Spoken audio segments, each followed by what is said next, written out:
रात का अंधेरा पूरे गांव में फैल चुका था। हवाएं सरसराते हुए कुछ कहने की कोशिश कर रही थीं। गांव की तंग गलियों में सन्नाटा पसरा हुआ था। अहमद, जो एक यंग जर्नलिस्ट था, इस छोटे से गांव में एक रहस्यमयी कहानी की खोज में आया था। कहा जाता था कि गांव की पुरानी हवेली में कुछ अजीब घटित होता है, लेकिन कोई इस बारे में खुलकर बात नहीं करता था। रहस्यमयी बातें। जब अहमद ने गांव वालों से इसके बारे में पूछा तो सबने नजरें झुका ली। तभी गांव के सबसे बुजुर्ग आदमी चाचा रशीद बोले, बेटा, रात के समय उस पुरानी हवेली की तरफ मत जाना। वहाँ कुछ ऐसा है जो हमारी समझ से बाहर है। अहमद के अंदर का रिपोर्टर अब और भी ज्यादा जिज्ञासु हो चुका था। उसे सच जानना था। रात का खौफनाक मंजर।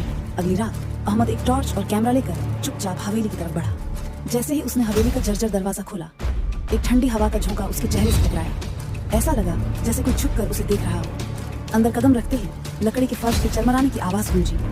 अचानक एक साया सा हिलता हुआ दिखा। अहमद का दिल तेजी से धड़कने लगा, लेकिन उसने हिम्मत नहीं हारी। वो उस अंधेरे कोने की ओर बढ़ा। तभी एक दरवाजा अपने आप खुल गया। सच का सामना। अहमद ने टॉर्च की रोशनी उस ओर डाली तो देखा, एक बूढ़ा आदमी जमीन पर जंजीरों में जकड़ा हुआ बैठा था। कौन हो तुम? अहमद ने घबराते हुए पूछा। बूढ़े ने कांपती आवाज में कहा, मैं इस हवेली का असली मालिक हूँ। मेरे ही भतीजे ने मुझे दौलत के लालच में यहाँ कैद कर दिया था। गांव वाले डर की वजह से कभी अंदर आने की हिम्मत नहीं कर पाए। अहमद ने तुरंत उसकी जंजीरें खोली और उसे हवेली से बाहर निकाला। खौफ का अंत। गांव वालों ने जब सच्चाई सुनी तो सब हैरान रह गए। पुलिस को बुलाया गया और लालची भतीजे को गिरफ्तार कर लिया गया।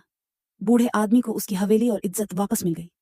गांव के लोग, जो सालों से इस हवेली को भूतिया समझते थे, अब जान चुके थे कि डर सिर्फ अनजाने की वजह से होता है। अहमद की हिम्मत और सच्चाई की खोज ने एक मासूम की जिंदगी बचा ली और गांव को सालों के अंधविश्वास से मुक्त कर दिया।